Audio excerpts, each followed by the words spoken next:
welcome back to the House of Swain. So, as you can see, I got a little cool down stretch session going on. Just finished breaking myself off for the day and earning the rest of my day. But I've been thinking the past couple weeks how I've wanted to kind of let you explore what goes on in my head as I'm doing these workouts or thinking about doing these workouts in upcoming days. Like, why do I do it? A couple weeks ago, I kind of wrote down one thought that I was having about being average or feeling average. So hopefully it does something for you as it's done for me the past couple weeks, but take a listen. It's okay to let life happen to you. That's what average people do. It's okay to fit in and keep your head down, because that's what average people do.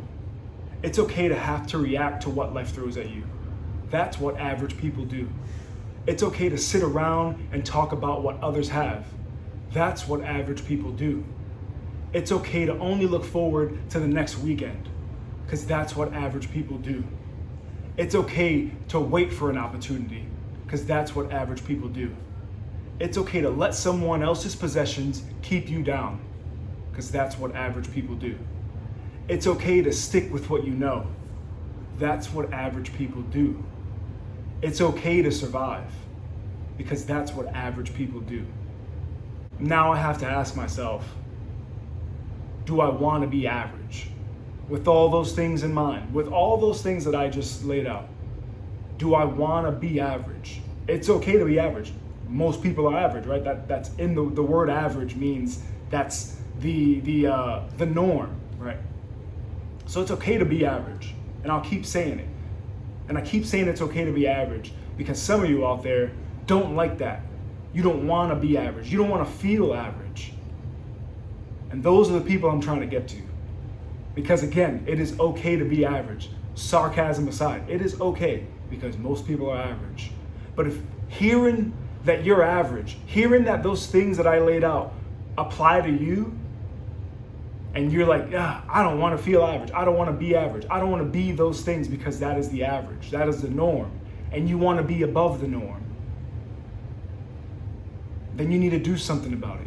You need to make the effort to get out of your own way, to get out of your bad habits. The same way you've made bad habits, you can just as easily make good habits. The same way you let others' lives bother you because they seem to have more than you or seem to be better off than you, the same way you let that bother you, you can just ignore it and focus on yourself. Focus on the ones you care about. Focus on those things. Those are the things that are going to get you out of being average. And if that thought of being average doesn't bother you, and I'm not saying it should, again, it is okay to be average, but if you want out of it, you need to make the effort. And if you're okay with being average, then maybe you shouldn't have listened to this video. But for me, I'm always going to strive. If I fall on average or below it, I will always strive to be better than average. Not because I want to be better than people and others around me, because I want to constantly push myself. I want to see what I'm made of. So that's either going to stick with you or not. Maybe I'm not that muse for you to be inspired, but hopefully I am for a couple of you out there. And it pushes you to get out of your own way, to be above average, to strive to be above average, to push yourself. So thanks for listening. Until next time in the House of Swain, take it easy.